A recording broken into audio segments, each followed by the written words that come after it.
Well, thank you very much, Mr. Chairman, and thank you for holding today's hearings on the principles for investigating the origins of COVID-19.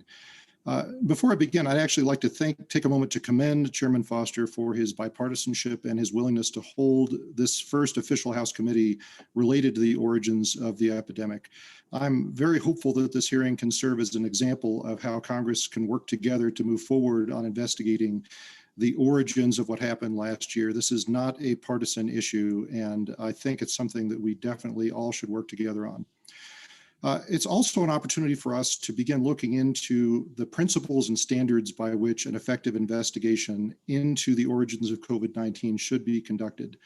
And perhaps more importantly, to reflect on some of the lessons that we've learned over the past 18 months about scientific communication, the importance of fair and open public discourse about scientific hypotheses, and the impact that media censorship, the politicization of science, and a possible lack of scientific integrity has had on efforts thus far to investigate the origins of this terrible pandemic.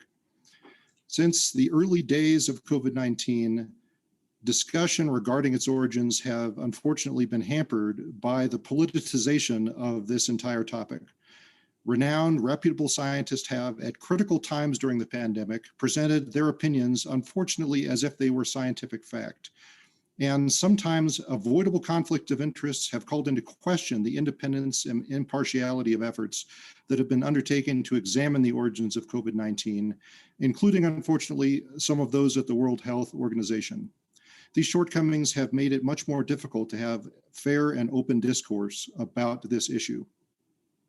Also, equally troubling to me have been the actions of media, big tech, and their respective fact checkers, which have compounded this difficulty.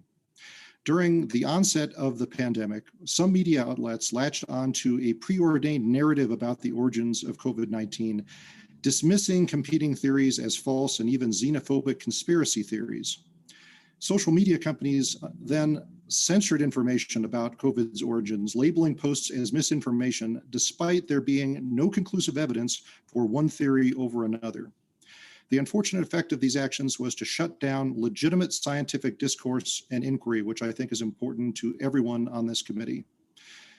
Those actions made it more difficult for scientists and the public at large to challenge what had been held out by only a few as scientific consensus, even where the science and facts supported alternative theories and hypotheses.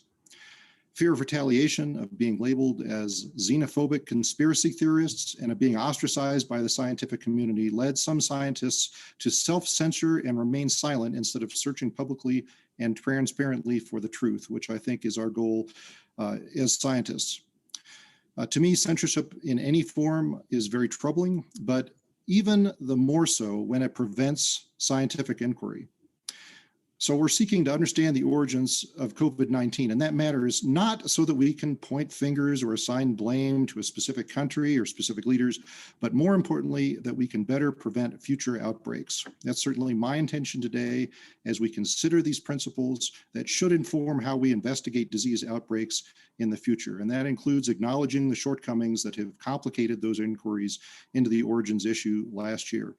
Certainly, we've made a lot of progress. Many scientists, scholars, and journalists are now publicly calling for renewed investigation, and it is my fervent hope that we can move forward with a more open discourse and a productive dialogue. And although I agree with the chairman, we may never definitively know the origin of COVID-19, thanks in no small part to a lack of cooperation by the Chinese government.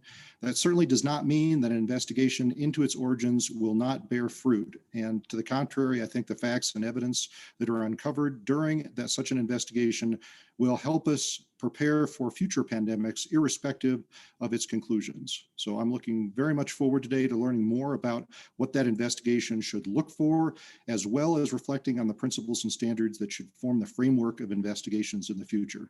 Again, I want to thank Chairman Foster for holding the hearing today and thank our witnesses for appearing before us to discuss this very important issue. Thank you, Mr. Chair. I yield back the balance of my time.